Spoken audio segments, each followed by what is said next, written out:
January 22nd, Good Things Ahead, and I read, A Life of Meaning. How can we live a life of meaning? A lot has been written about purpose, but less about meaning. Let's define it first. Meaning is implied or explicit significance. There are three arenas in which meaning is displayed.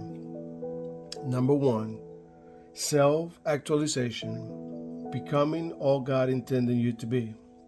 Number two, others, giving yourself away to help others. And number three, God, loving, worshiping, and obeying God. So which area of life provides the most meaning? I believe is the trifecta. It's realizing that you're right where you're supposed to be. You're on a mission from God, and He is holding you up. Every encounter, every activity is real. It's you, the person you're serving, and God. You are God's hands and feet. God doesn't necessarily call the prepare. He prepares the call. And when we are called according to His purpose, He prepares, provides, sustains, encourages, and blesses.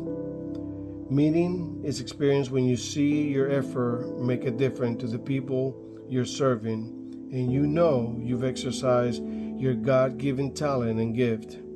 You see the impact on others, and that gives you a lot of joy. But you know God was behind it all. Meaning is doing something that matters. It matters to you, it matters to others, and it matters to God. It's all three. In Romans chapter 8, verse 28 reads, And we know that in all things God works for the good of those who love Him, who have been called according to His purpose. Rock bottom. In Judges chapter 6, verse 6 reads, Israel was brought very low because of Midian, and the sons of Israel cried out to the Lord. When we're caught in the drama, we love to believe peace will come as soon as we get to the corner office, the larger house, the destination wedding in Belize. But in truth, if you're taking your eyes off God, you can't even be in the promised land, the destination God has for you, and be light years from His peace and destiny. That was the chaotic situation in which the Israelites found themselves. God sent them into the promised land to have victory over their enemies, but because of their disobedience and rebellion, He allowed their enemies, the Mennonites, to defeat them so often that Israelites were now hungry, broken, and in hiding. God let them hit rock bottom, just as He sometimes let us hit rock bottom when we've walked away from Him in our hearts and actions. He lets us go so low that we realize He's our only way back up. Finally, after years of worshiping idols and turning away from the true God, the Israelites cried out in desperation. Often, people finally cried out to God when they're so deep in turmoil that they have nowhere else to turn. Their prayers are no longer cute religious recitations.